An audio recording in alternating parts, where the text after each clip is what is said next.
Good morning? Yeah, okay. Good morning! Yes! I'm so excited to be here. Thank you for having me. Again, so my name is Micah Savin. I'm queer, Native American, and white, and I am a neuroscientist. Yes!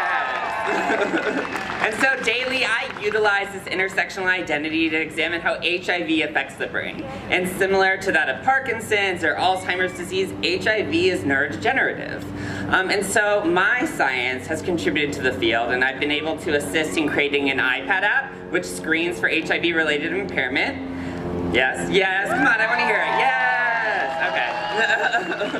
As well as I've been able to examine variation in genetic factors that lead to HIV-related impairment. And so I'm here today to shed light upon one of the most impoverished as well as isolated populations in the United States, LGBT people of color. And so, thank you, yes, yes!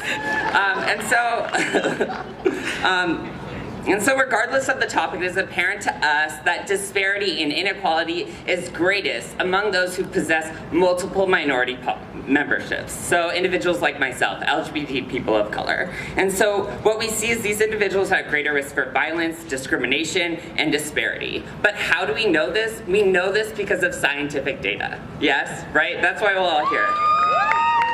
And so in 2016, of the 77 victims of LGBT discrimination-related homicide, 79% of them were among people of color.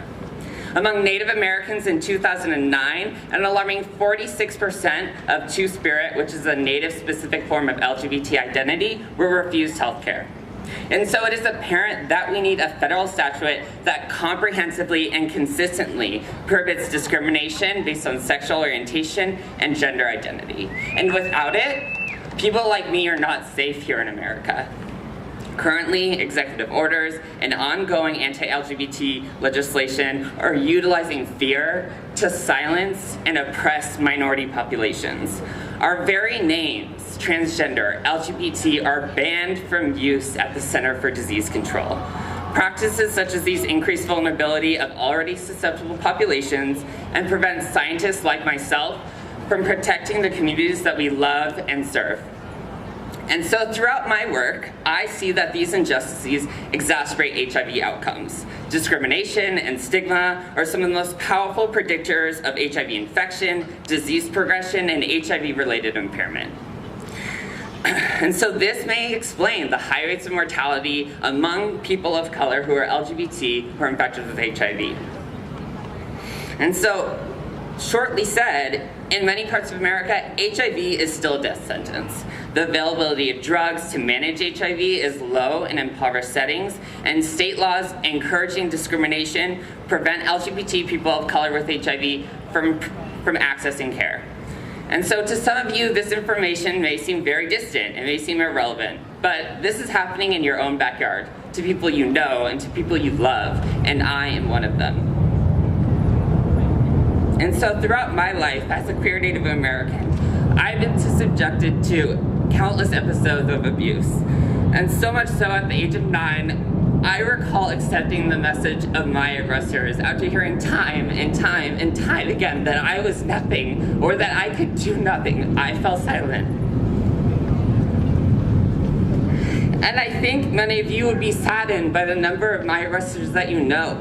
It's your brothers, it's your husbands, it's your neighborhood police who raise their hands against me and my community in hate.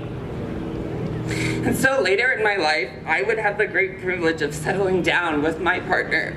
And he was a wonderful black man, and together we reestablished the value that society had stripped from us.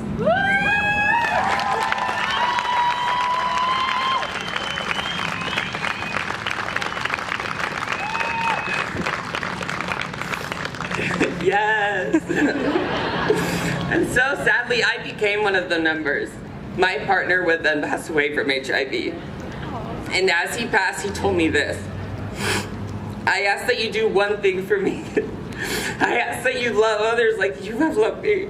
It'll make all the difference in this world. And so here I am today, sharing my story with each of you.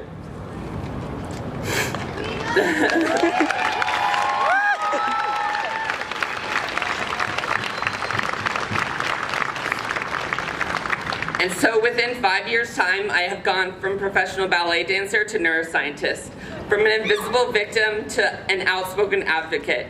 And there are so many magnificent LGBT people of color who deserve this recognition, who deserve to be told they are of value. And I'm here to spread that message.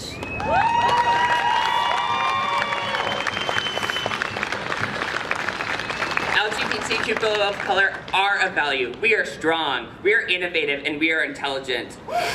And we will not be silenced. The future of science is diverse, and it's coming at you with a vengeance. Join our fight, know the issues, and vote. Thank you.